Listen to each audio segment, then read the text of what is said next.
What is going on, Hot Take Nation? It is David Ramsdenwood here for another episode of the Hot Take of the Day podcast. And today's hot take brings you the one, the only Trisha Curtis, CEO of Petra Nerds. Trisha, how are you doing today? I'm doing awesome today. We're starting out well on Monday. So far, no executive orders that I know of, so I'm pretty excited. Let's start with there's so many places to start. So we're recording this episode February 1st. And so the great thing is for listeners, you will know what transpired this week by the time we release this episode next Monday. Let's start with natural gas today, actually. I guess there's a big nor'easter, which people get shocked by weather in New York. I think Paul Sankey says that it's the New York analysts like step outside, and if it's cold in New York, prices go up. And if it's warm in New York, prices go down. But we're up 10% this morning on natural gas, and oil itself is surging. Silver is surging because of a rumored Reddit thing. We can talk about that. But I wanted to get your take on what you think about natural gas right now in the context of its pricing, and do we like it here, or is this just another head fake? No, I mean, I think natural gas is 283 today, if I'm reading this right. I don't think that's not that hot. I mean, it's kind of funny. Everybody talks about natural gas and thinking it's really great. And I think part of it is because it's actually more favored, and natural gas, when it's nearing $3, looks really good. When we're looking at the break evens and the Marcellus, especially the Haynesville, actually new plays that EOG has in the El Dorado. I mean, 283 looks pretty damn good. So I think that people get excited at those levels. That's not too hot. And I think we have, while the Northeast may be a little cold, whenever it's warm, or they have a couple weeks of a warm snap, it's unseasonably warm. And then everybody focuses on the drawdowns. And so I think relative overall, gas has been pretty healthy in the US, but globally is really the story where we saw these massive spikes and huge prices for LNG and everything abroad. So I think that's where, there's a bigger picture that's happening abroad, and actually does fold into the US because it means that we are likely going to have long-term demand for this LNG if it's allowed to be increased in production and exported. But I don't think these prices are bad. I think 283 is a really healthy level if you actually look at the averages on last 2 years or whatever, it's between $2 and $3. I mean, there's nothing mind-blowing about natural gas. We just get excited with these little swings, and those are great for operators and folks who know how to hedge as well. So yeah, I totally agree. I think that I was looking out in December of 2021 today on the CME, and it looked like gas was over $3. And to me, maybe you lose a little bit of upside, but I think if producers have learned anything in the debacle that was 2020, is that you can always have a little bit of reserved upside on price, but there is a base level that you need. And so to me, really aggressive hedging at prices that feel good, and $3, given where we've been the last 2 years, feels pretty good. So hopefully we see in the Q4 reports that a lot of producers have hedged. Now, do you follow LNG very much? I mean, it's interesting. I remember about a year ago, we were up 3 BCF a day exports. And in the last month and a half, we hit 11, which is really changing the dynamic of natural gas in the United States, where I've always really thought about it as a landlocked. I mean, obviously you could export it, but very landlocked. And if you're exporting 11 BCF a day on 100 BCF of production, we're starting to actually see where there's maybe some of the headroom is taken away from natural gas. Do you agree with that, or is this just a short-term thing until Qatar comes on and some of these other LNG projects in the world?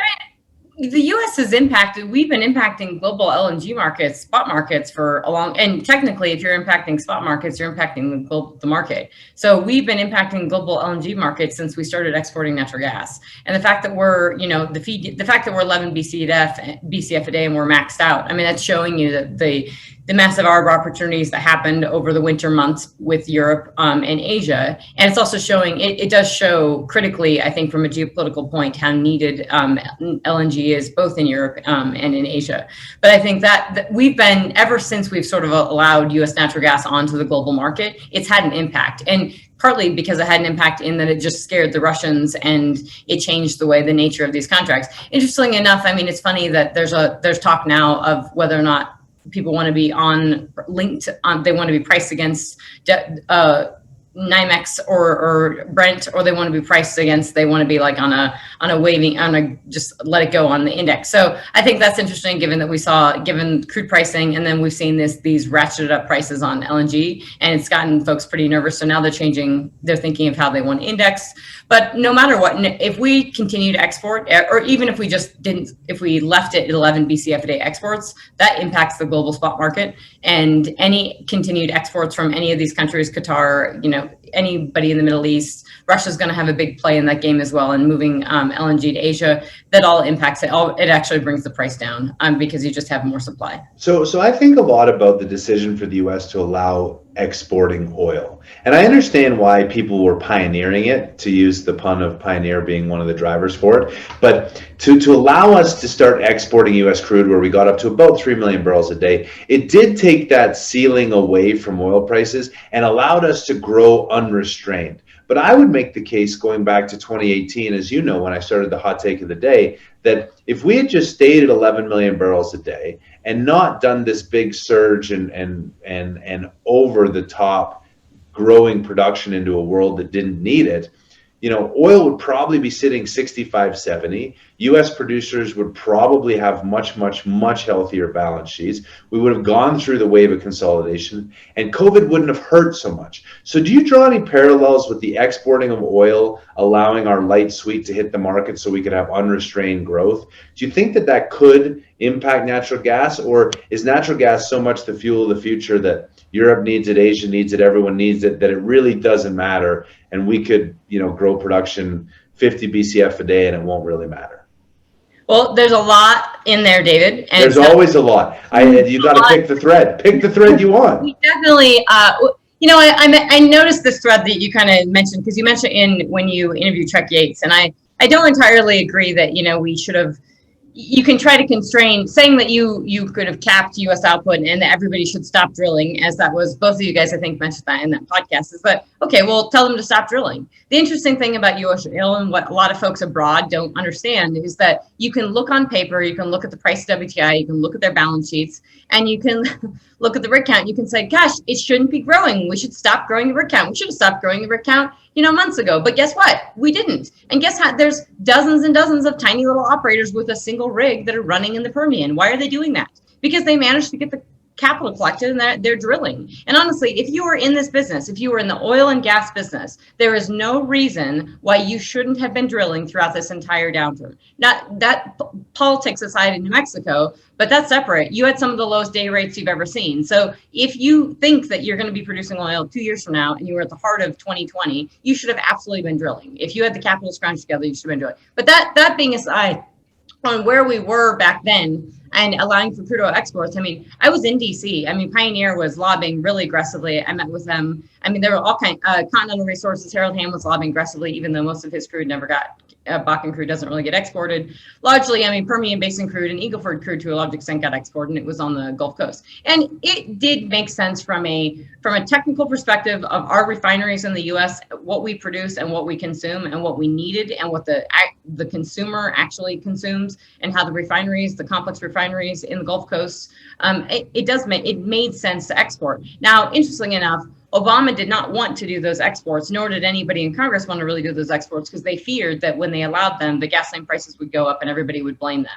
So there was a real hesitancy. And then kind of was a last minute thing. They just put it into a budget bill and it just passed. And nobody really paid attention to it. A lot of analysts had no idea. And then all of a sudden, immediately we saw these exports just surging. And it went to random countries here and there. But that market sort of had to develop, and then they sort of take it. And then this year when we've seen China take a huge amount, and that was because China was trying to somewhat comply with the trade agreement they had with the Trump administration. And that trade agreement was booked in dollars, not in actually volumes on energy. So that's why they tried to increase LNG and crude oil in huge numbers. That's why I saw those numbers spike before. But I really think that crude oil exports in the U.S. is extremely healthy. And when you're looking at the U.S. from a net perspective, the amount of crude oil and product that we export, we are the largest oil, natural gas, and technically exporter in the entire world when we put all that together. And that's extremely powerful from a economic and geopolitical standpoint.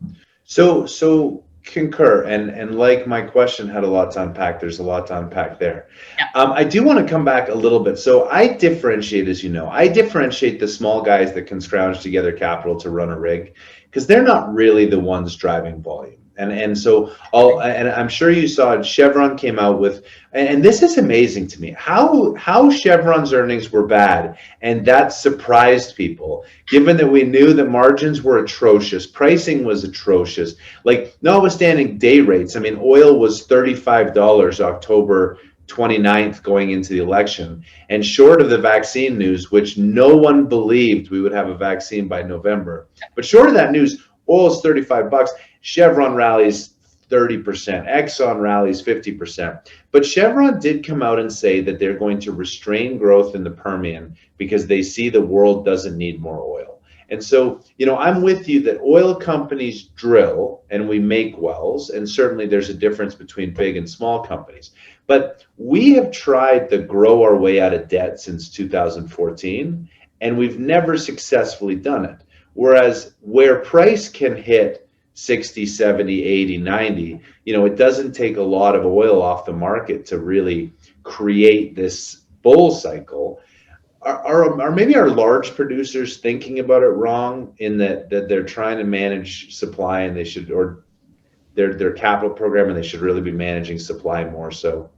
I think that, I mean, I don't disagree with you that the small producers are different from the bigger producers, but I think that, paying attention to the macro is important, but thinking that you can control the oil market as a single operator, I don't care how big you are, it doesn't make a lot of sense. So, I mean, EOG has been kind of notorious over the course of 2020 for explaining a couple things. One, actually a few things. I mean, exposure on federal land, and then the fact that they have that they talk about $50 oil, what $50 oil means, that they explain very clearly that they won't add crude oil into the market if it's not indeed balanced. So if basically Saudi's holding the bag, they're not going to add it. But at $50 oil, they can also grow at 8 to 10%. So what is it exactly? Are you going to grow at 8 to 10% because that's how you make money as the oil company, because you do have lower break evens than some of your peers? And again, I know everyone is not EOG, but EOG is a template to reference for a lot of sort of lessons that have happened in the course of shale's history.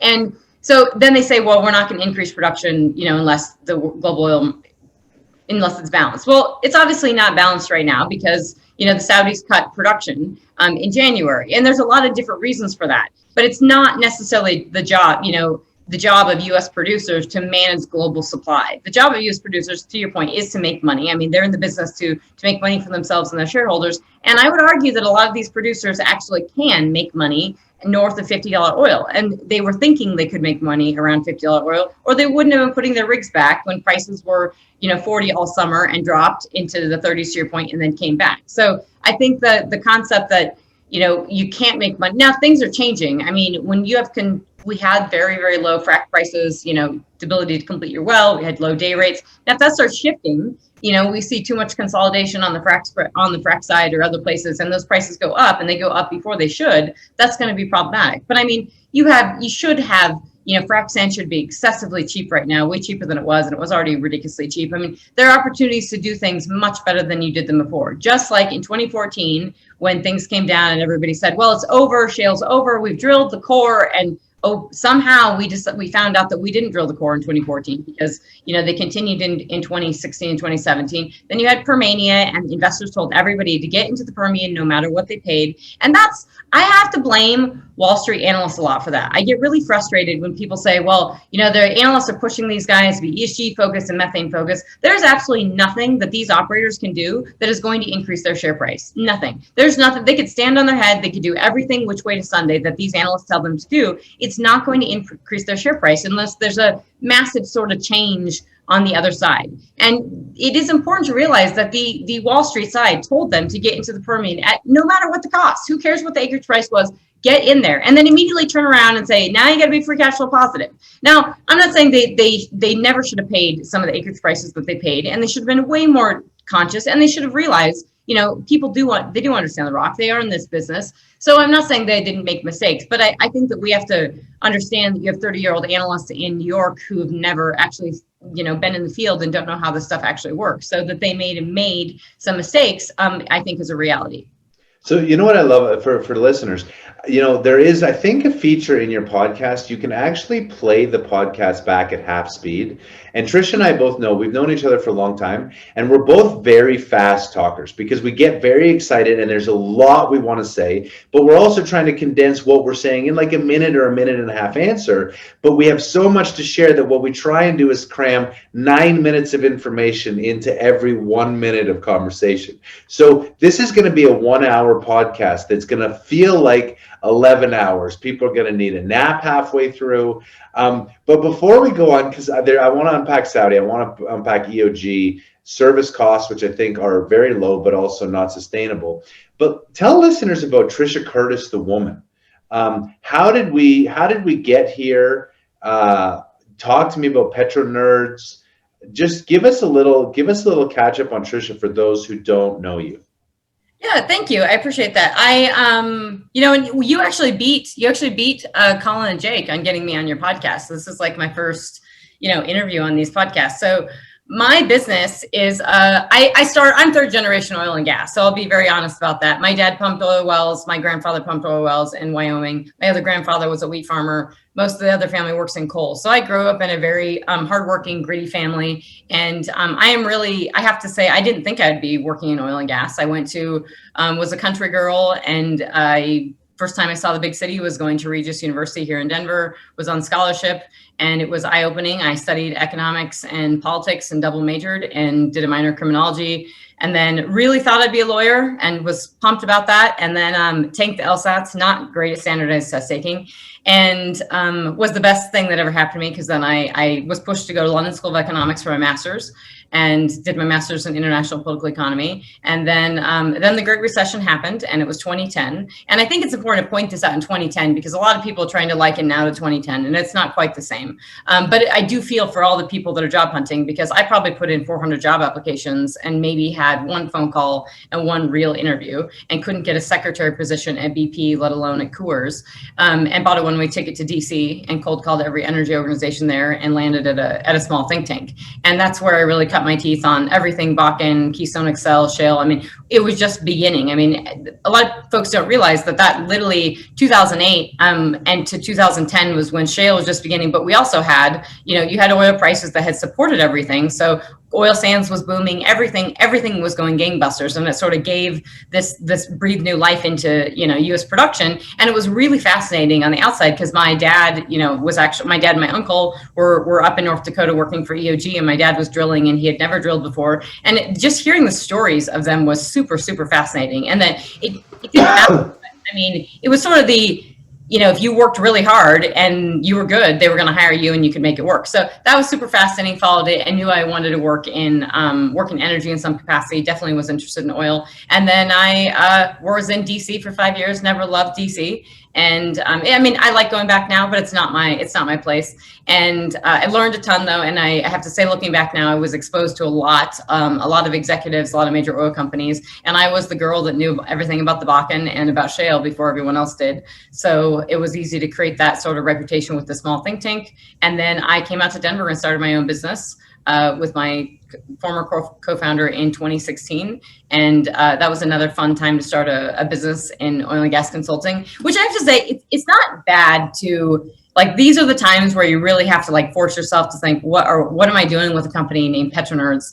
And I just rebranded. I just put out a new website and redid the logo. I don't know if you've seen it, but it's also I've had plenty of gut checks where I'm just holy crap, especially the last couple of weeks, with everything happening. It's definitely scary. So that's the backside sort of the business, and I'm sure you have more questions on a little. You're talking about brand awareness to a guy who uses an alien as his LinkedIn photo, and sort of accidentally came with the hot take of the day brand. So no, I totally understand. And it's funny that you mentioned that, because there's two things I wanted to tie into that. I mean, when I joined career industry, it was 1999.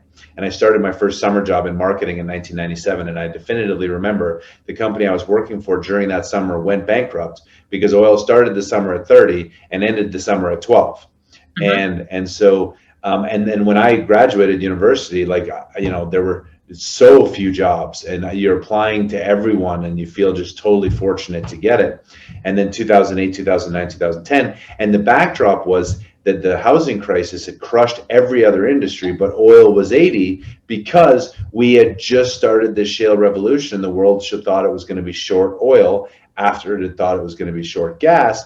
And that really built. Now, when you talked about 2014, when people thought shale would be dead, I think what's forgotten, and I'd ask for your opinion on this, is that, in 2013, if you had Permian acreage, I remember people were still saying, well, is it vertical? Is it horizontal? 15% rates of return in the Sprayberry. We looked at a deal in 2013 that turned out would have been amazing, but there was so much question around it. And then when service costs did actually come down because the Bakken went from 220 rigs to 50, the Permian all of a sudden became economic, and there was 5,000 feet of pay. And so I think about it less as a cost shift and more as a Permian.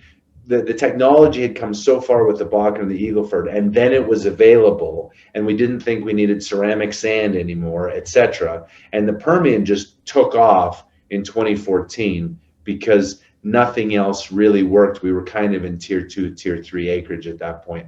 What do you think of that?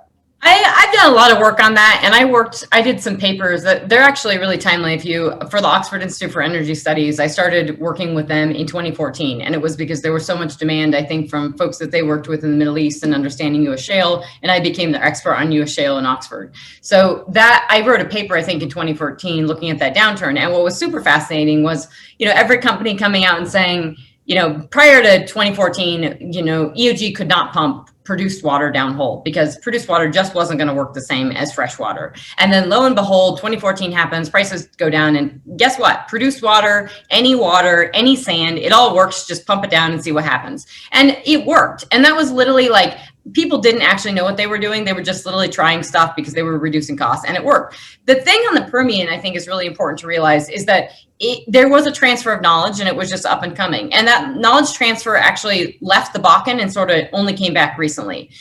So I think that when you have this massive sort of gravitational pull, and what happened was you first had the Bakken. I mean, it was all natural gas, and then you had a handful of operators that saw oil. I mean, listen to Mark Papa's interviews years ago from the Wall Street Journal. He could have bought the entire Bakken years ago, and he didn't because he didn't know. I mean, I think the geologists were probably telling him at the time, go buy it, but he didn't actually know whether or not he should buy it. So they didn't.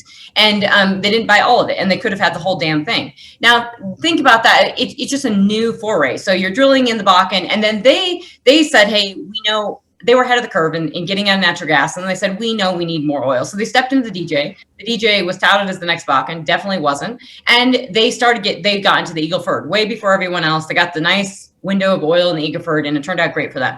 Now, then they're dabbling in, everyone was late to the Permian. I mean, Chevron nearly sold off their Permian acreage. Now, that to me is not that, it is less about costs, and it's really the knowledge piece is that this was an old vertical play. I mean, and I spent a lot of time with Pioneer Natural Resources. I think I met with their top 3 guys and had dinner with them in DC Tim Dove was the CEO at the time. They were awesome guys. And I remember being like, hey, so when you going horizontal? And they were like, we are going horizontal immediately. I mean, we're doing it aggressively. And I didn't necessarily believe them because I'm looking at the rigs. We didn't flip on the rig side. So it's really important when people analyze and look at the rig count, and they're looking at 2014, looking at the Permian.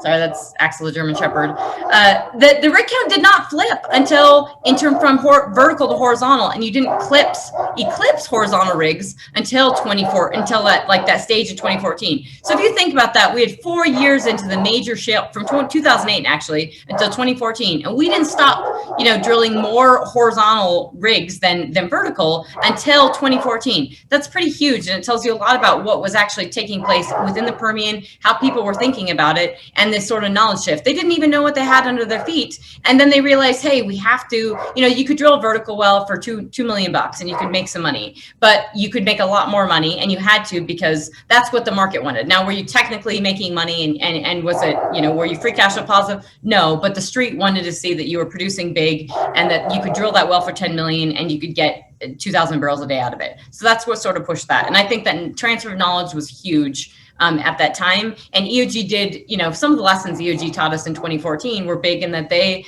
they went back and they had all these ducks and they didn't want to drill those ducks because their ducks were crappy.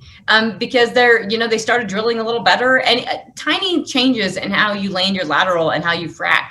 If you're doing a little bit better, it can move the needle in terms of production, in terms of efficiency, in terms of costs. And I don't know if we're going to see it in this downturn, but I think it's just relevant to point out the sort of shifts that took place at that time. So you mentioned EOG. So let's talk. Paul Sankey and I.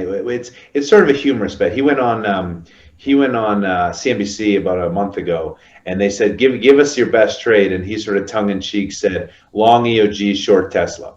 I found that very funny. But he did raise a topic I want to say in some of his writing in late December. He was advocating that Exxon and Chevron should merge. And at the time, I was advocating that Exxon should buy EOG, because for the reasons you talked about, I think they're short inventory in Karnes County. I think they're short inventory in the Bakken. I think the Powder River Basin is still pretty early, and there is some federal risk, although they'll navigate it. But they don't have their Delaware position is they don't have Midland, they don't have a lot of Texas.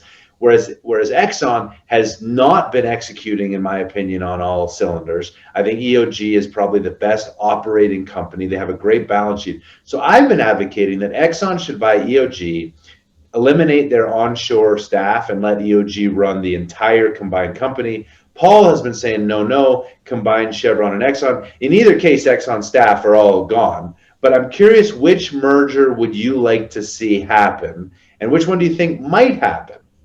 Well, it's interesting that you say that. It's interesting you say that folks need inventory when you also just a few minutes ago said that we should stop. No one needs to drill any more wells. So we'll come back to that, but that's not the question right now, Trisha. Don't you try and divert listeners. EOG. So I love the theorizing, and I do this for clients too. Is like on these mergers, but theorizing between Chevron and Exxon. In theory, I mean, it makes sense that they were talking that Wall Street Journal thing came out because you could have created this behemoth, right? That could have been really, really powerful. And I think from a resiliency standpoint. So I think that's huge to think of what combination Exxon and Chevron could do together. I do also think it's really important from a regulatory perspective, the lobbying power and the pushback, the power, if they chose to, that Chevron and Exxon could have would be substantial. It would be enough to really move the needle when they go to the guys in the state of New Mexico, because Chevron does not really have exposure on the New Mexico side of the Delaware.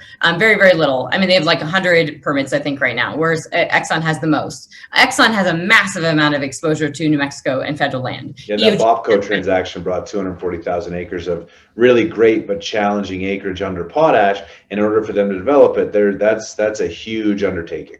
Yep, and the same for EOG. I mean, it's great. I will argue that it is some of the best rock in the entire world. It doesn't stop, obviously, at the border of New Mexico, but the reasons for a Exxon to buy EOG, it looks great on paper. I think they're just too big. I mean, I think EOG's market cap is not. I mean, the market caps we saw these other companies getting purchased were significantly smaller, so it made sense. You could actually make that and even the street doesn't like any merger or any acquisition. I mean, yet it's sort of needed, I think, by a lot of these guys. So Conoco buying Concho, like, great, that's nice, but the market cap of Concho is significantly smaller than the market cap of EOG. So it takes a lot of work for if Exxon was to go buy EOG. And then I just still struggle with, I think that Chevron and Exxon are better than they used to be, but you don't look at a major for saying, can you go crush shale for me? Go be super innovative and flexible and nimble and learn on the fly and then integrate those learnings and take it all the way up to the top of your company.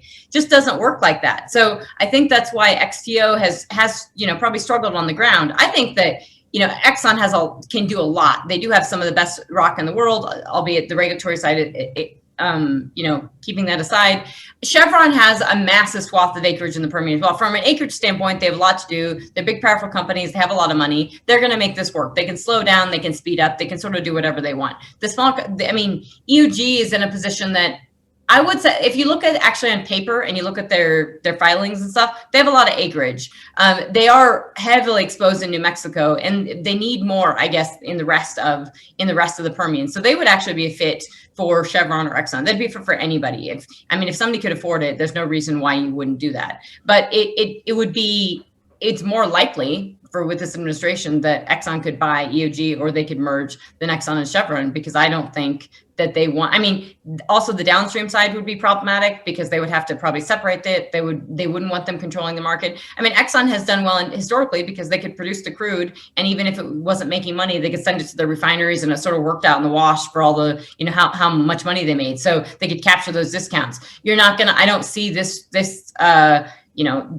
the financial situation, Wall Street, everyone being super in favor of these guys running that side. So it's funny. I mean, I actually in July of last year, and I've been talking about it for a long time, I really felt EOG should have been the buyer of Concho.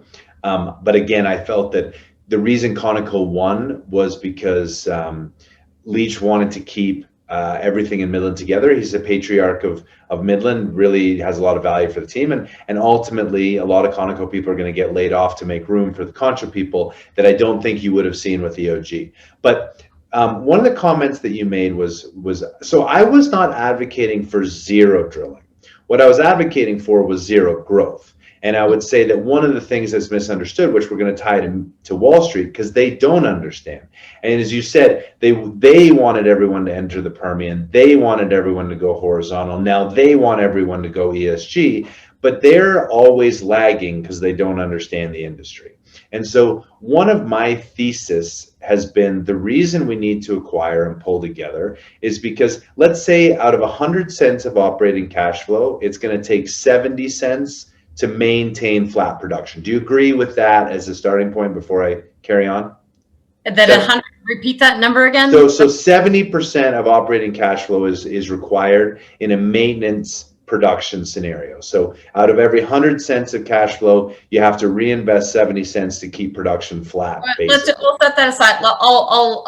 I'll agree with you right now, just to keep going with your logic here. Okay, so assuming that companies then just try and maintain flat production, which is, as world demand goes back to normal, we're going to then start seeing natural declines elsewhere in the world. That would support prices. But my argument is that there's too many guys working on the fringes, and if we just kept production flat, kept maintenance capital flat, and used that extra 30 cents to pay debt back, to pay dividends, to merge with companies that are accretive, that ultimately our industry should be no more than 10 big publics with lots of lobbying power and 10 very large privates that are working in basins that are kind of scrappy. Do you agree with that as a state of the industry 3 to 5 years from now in the US? I think that's the trend it's going no matter what. I mean, the interesting thing is it doesn't go nearly, when people call for this, it just doesn't go as fast as they think. And in theory, we should have had way more mergers and way more acquisitions and way more bankruptcies, frankly, over the course of 2020. I mean, why do we've got, I mean, I love it when you hear, if you've ever seen a major private equity, see like Apollo, any of those companies, and they get out and speak and you're at a conference or something and you see them, they'll be like, we just can't afford to have this many tiny companies with one rig drilling in the Permian. And I'm like, this is like 4 years ago. And look how many one rig companies are drilling right now. It's amazing. I mean, we went from, 39 operators drilling in July at the bottom to, I mean, we've got over 60 operators drilling now. So this is the piece that I think that I don't disagree with the logic of in the minutia, and I am not a finance expert, and I don't pretend to be one, but I do follow what the operators do, and I do follow what the production does, and I do follow the global oil market and how it actually works. And the thing that people just often get wrong is that the operators don't work in the way that people think they should rationally. That merger should happen, that acquisition should happen, that company should go under, or that company shouldn't drill, and yet they do. And that's the scrappiness of this industry and the nimbleness of it. And actually, this, I mean, you've been on the other side where you're raising money. If you get 4 guys in a room that's really impressive and, they can sell the story to someone else, they're going to give them that money. Whether that makes sense or not, they may get the money and they may be able to go out and drill, whether it makes sense in the macro, in the micro, in anything. And that's a really important piece that's going away. I mean, that the ability to actually do that is absolutely going away. And I think your summary analysis that's the trend and trajectory we should have is 10 big, 10 big guys and 10 smaller guys and this fringe. That's where it's going to have to go. But we're not there yet. So, and the bid ask spreads are too wide and nobody can come to terms on the deal. Now, typically you have to get into the sweet spot where oil prices are at. And we're probably getting close there when folks realize, hey, it's not going up very much. It's probably not going down very much either. And you're at this great spot. I mean, honestly, shale is in the best, from a price perspective, is in the best spot it could be. There's a lot of, I think that OPEC and OPEC Plus have really sort of basically told the world, whether they want to or not, that they're holding the bag for this, and they are going to be supportive.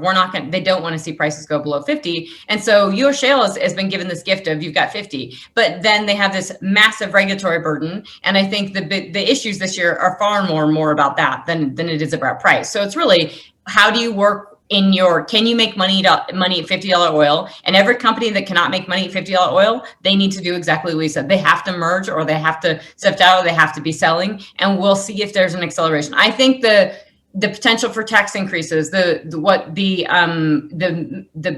regulatory perspective coming down the pipeline, of the pressures on methane, the Wall Street ESG pressures, everything, that's going to be compounded. And I think that's not what the operators are probably telling, the street vocally, but in 6 months, that's something, I think, a real fear they're probably feeling of, what does Wall Street look like really 6 months from now? And how much pressure are they actually getting from the White House to really sort of permeate this, whether they want to or not, it's going to happen. And I think not having access to capital is extremely important and relevant. But it's kind of interesting. I mean, the Wall Street piece is a little bit this.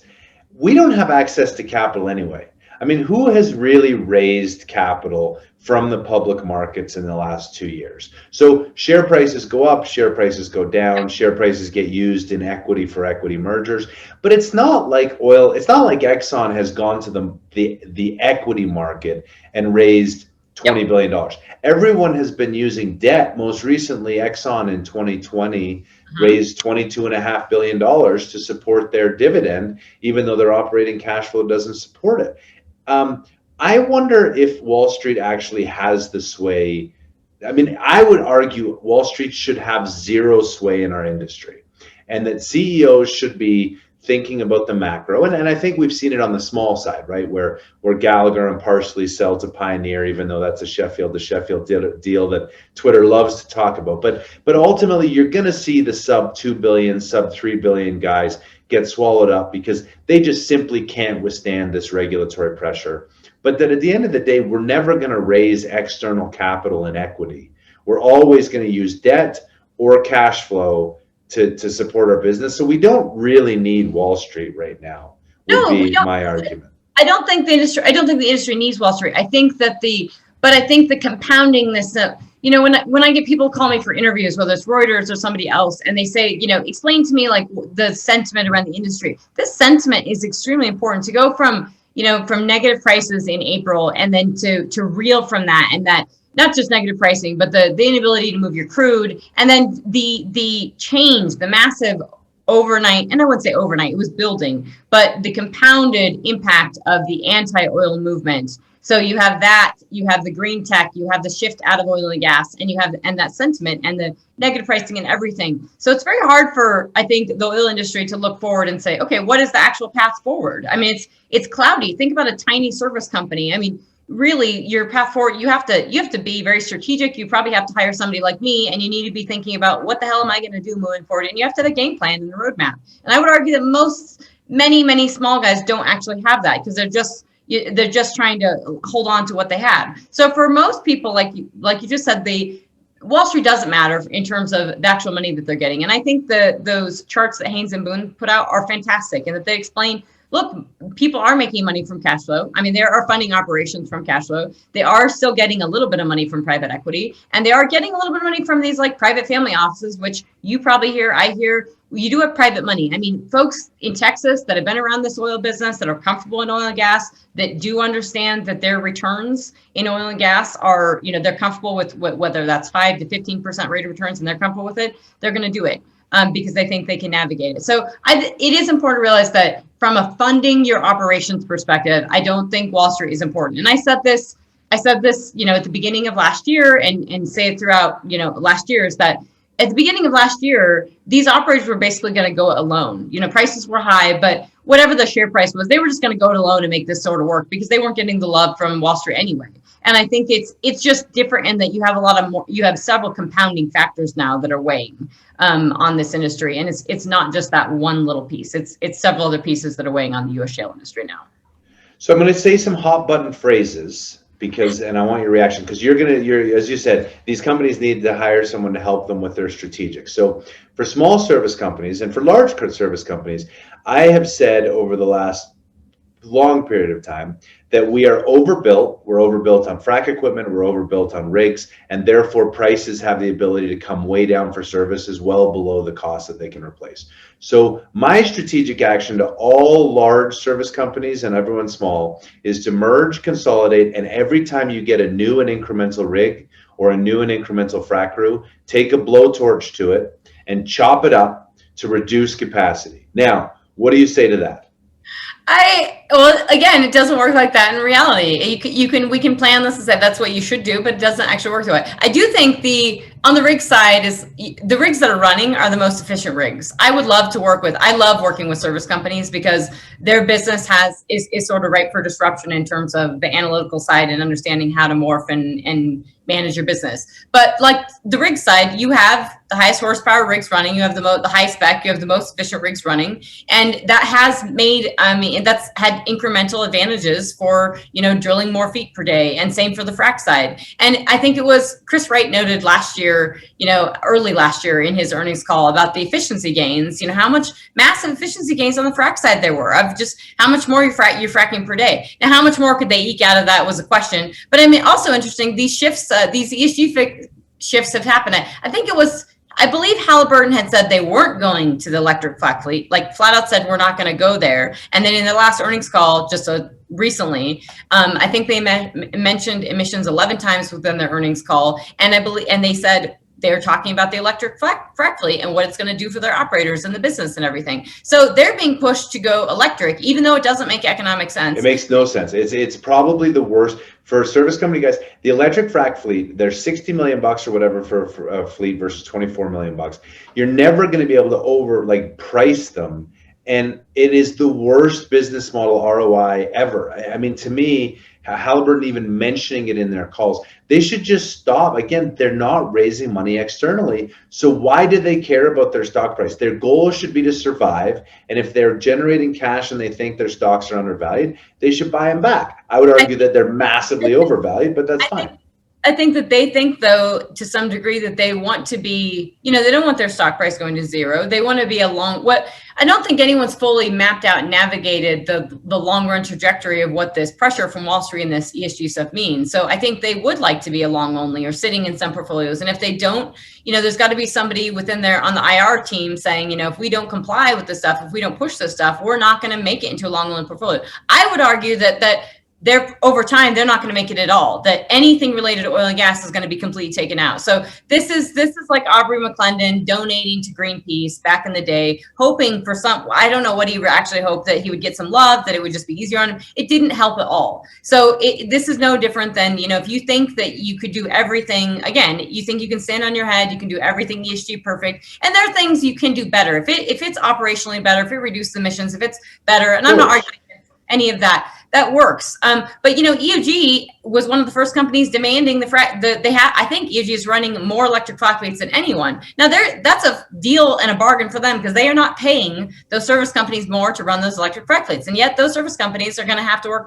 work their ass off to get them. So it puts the service companies in a different light. Now, Liberty and Schlumberger combining, the OneStem thing combining, that's very interesting, because, Chris Wright has not been a big proponent of electric frac fleet either, and argued that their fuel system, their dual fuel system, and their efficiencies they have are better than that anyway. And that may very well be the case. I don't know if the street will see that from the issue, who actually cares. Their share price went up a few times this year that, was surprising or unsurprising, but showed that the market actually favored them for that deal. So the service sector is in a pickle and a half, and they have to learn how to navigate it, and they have to get to a point where they can make money, and that the operators can make money as well. And that means they have to work together. You can't just be, each of them can't be out for themselves. They have to actually make this work together.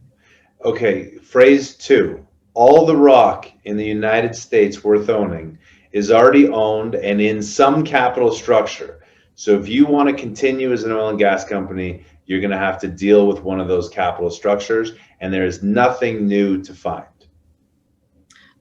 I think the majority of the rock worth owning is owned.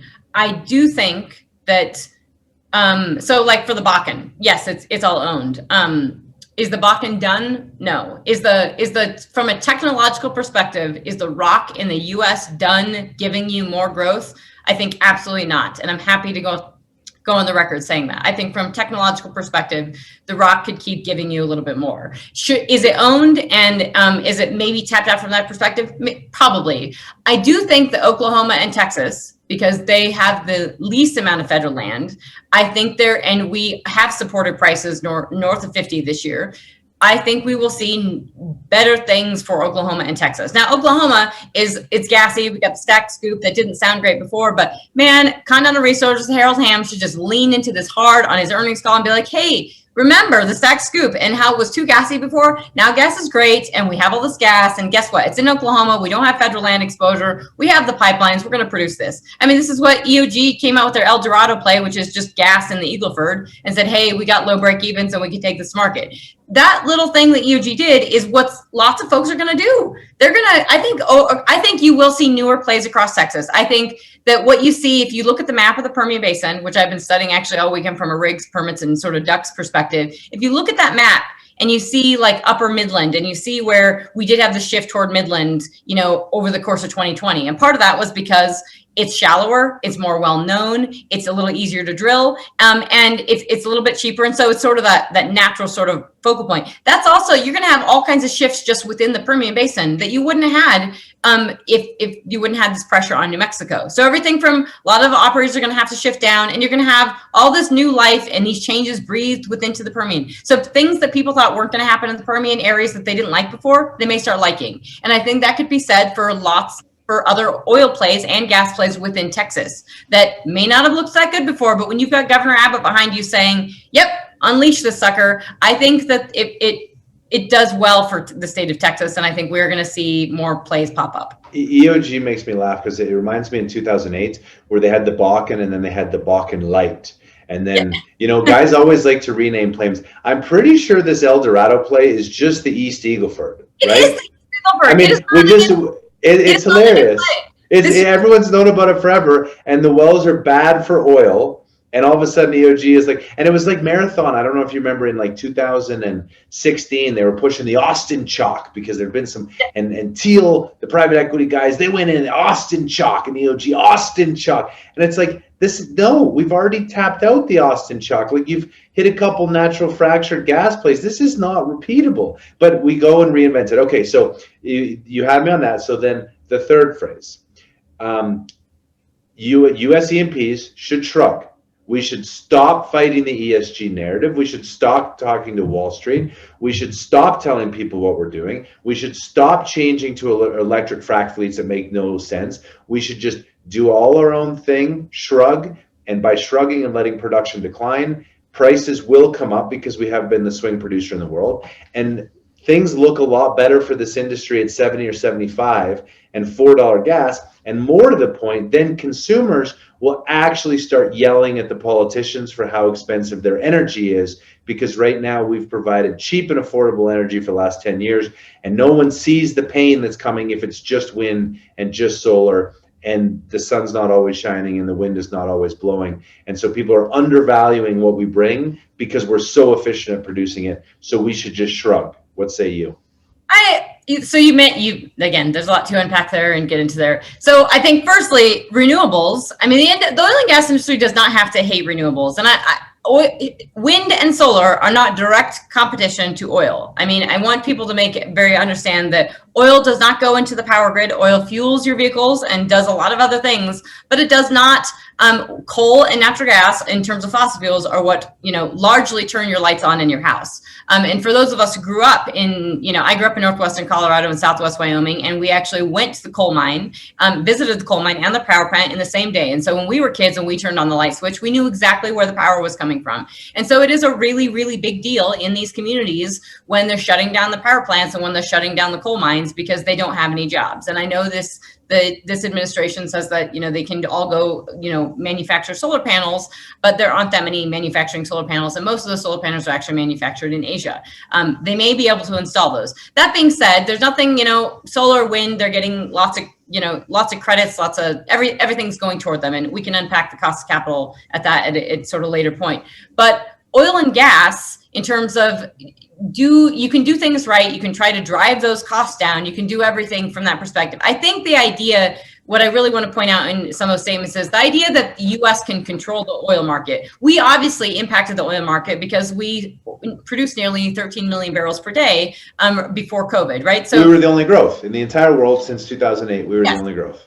But what shale did was it upended the entire global oil market. So we single-handedly upended the whole global oil market, and it's been very difficult for the Saudis and OPEC and the Russians to really understand it. And when you spend time with these guys, if you go to the Middle East, if you read through all the OPEC reports, you can see it. They struggle to understand how it is that you could increase production. They're struggling now, and they focus on things like financials and say, well, they just can't. They shouldn't be. The $50 oil is not enough. They need more. And they list the consultants that come out there and say, no, shale needs $70 oil to work. Well, you may say that, but guess what? It has still grown sub 70. And the 5 years prior to COVID, oil prices averaged $53 a barrel. So we've lived at this $53 a barrel, and that's been a huge boon that's been so big for consumers. I mean, people don't realize that GDP was just starting to come back. Unemployment was coming down. We had record unemployment, and we had $53 WTI. Compounded, it's really big. It's called the Phillips curve in economics. Low inflation, low unemployment. And that's the only country that's ever been able to do it is really Switzerland. We have that. We've had low inflation and we had low unemployment, and we also had, low oil prices. We're going to see the flip of that right now. We're going to have inflation and we're going to have relatively high employment, and it's going to be kind of a mess. But the ability for the U.S. to control the global oil market, I think it's a bit tricky because we aren't in the heads of Saudi and we're not in the heads of Russia. And I do think there's this, shale has given them an impetus, a newfound ability to sort of get together and work together. They don't like that they have to work together, but they do it. And they, what's more important now, and we can talk about the price crash and all that correction and stuff then. That was a mistake on both their parts because they had no idea how bad COVID was going to be for these shutdowns. But now they realize, and you saw this with Saudi doing their cuts, that they cannot have prices below 50. They do not want to see instability in the oil market. I think the Russians are much more comfortable with lower oil prices. They're okay with prices around 50.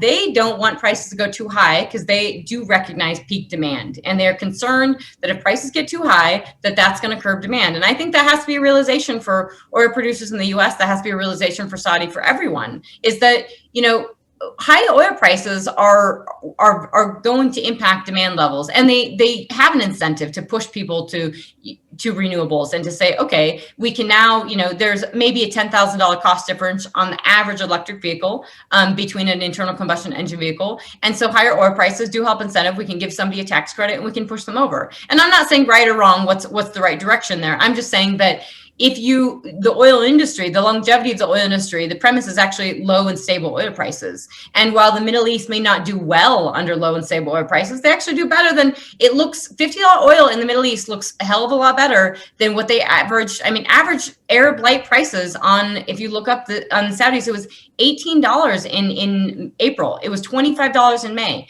They cannot handle that. Their actual foreign reserves were dwindled and came down considerably. Do they still have a lot? Yes. Do they have enough to weather every storm? No, because historically, these countries, when oil prices went up, they got a ton of revenue and they had all these foreign cash reserves. And then when oil price went down, they sort of lived off them. They may never get a big boom again in oil prices. So this is the situation. And Russia, interestingly enough, they're not a robust economy, but they just have a more flexible economy in the sense that one is just not as big, and it's not as focused, it's not as dependent upon high oil prices because they have devalued their currency. Their tax structure allows them to where the government takes the bulk of the hits when prices go down, and then the oil prices sort of get the same prices. And Russia's been extremely flexible, and they say they're not, but I think they do this on purpose. They say they're not flexible in reducing output and increasing output. They have been. They're smaller operators. When they ramped up production north of 11 million barrels per day in November 2018, a lot of that was on the back of these smaller producers, very not dissimilar to U.S. shale producers. And now they've built out all these ducts, these drilled but uncompleted wells. Russia seems to me like they're in a decent, nimble position, and they're trying to tell everybody that they're not. Now, doesn't mean they're nearly as resilient or that they're nearly as flexible and they understand things as well as we have it sort of in the U.S. shale side. But I think their nimbleness is more than we give them credit for. And I think that we have to be very conscientious of what Russia and Saudi are doing and how they see the global oil market before we think we can control it in the U.S. So last question, if you had the opportunity to pick up 10,000 acres in the Bakken or 10,000 acres in the Permian, and which is a bit of a hard question because there's a lot of nuance, what basin would you rather be in? I'd rather be in the Permian because I know that I have infrastructure and I know I can get it to market. If the infrastructure wasn't a problem, and I know I could, if I could get the crude to market and I wasn't worried about the midstream side, I'd be okay with either, because I think that people have underestimated the potential of a lot of this acreage that they think is drilled up in the Bakken. I think there's a lot you can do on recompletes. I think there's a lot you can do at gas injection. I would love to have EOG's old wells that they did, the first wells that they did. I would love to have 10,000 acres of that, because I think you can breathe new life into it. But the problem with that is that I think the midstream side is massively troubled. And I think on paper, it does look like it's pretty drilled up. From a technical perspective of can you increase production, I think you definitely can probably increase production, but you don't have a ton of running. But if you gave me 10,000 virgin acres in the Permian and it was, it wasn't on the fringe and it was decent rock, that would be amazingly exciting and super fun. And I would take that in a heartbeat.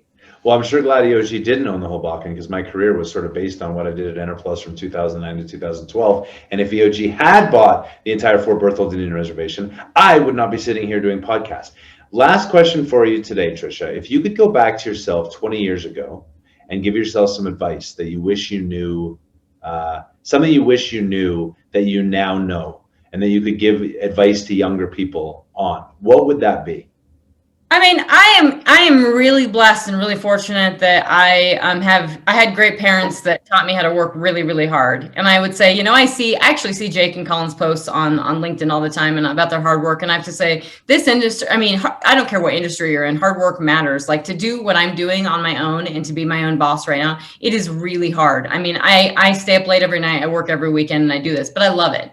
The advice I'd give to myself, if I was, significantly younger, I'll be 35 in March. But the advice I'd give to myself is to keep working hard and knowing that, have a little bit of faith that it's going to work out. I've never been a, resume builder, like this is where my career needs to be. I've sort of been just bust my ass and, when the opportunity knocks, kind of open the door. And I would say I could be a little bit more diligent in figuring out those opportunities and focusing on what you study on. I mean, there is it's super smart to get topical on something and be really smart on it. And I have been really blessed and I think where I differentiate in my business is that I do care about the micro a lot. I love focusing on the rock. I love studying this stuff. I love knowing how the actual wells produce. I love talking with completion engineers, and I love the macro, and I love understanding what's going on in the global oil market. And the ability to bridge the two is really what differentiates me in my business and how I work with folks and the value that I sort of bring. And what I would tell myself being younger is just keep at it and don't get deterred and don't let other people, it doesn't matter what other people are doing. It doesn't matter at all. It matters about what you're doing,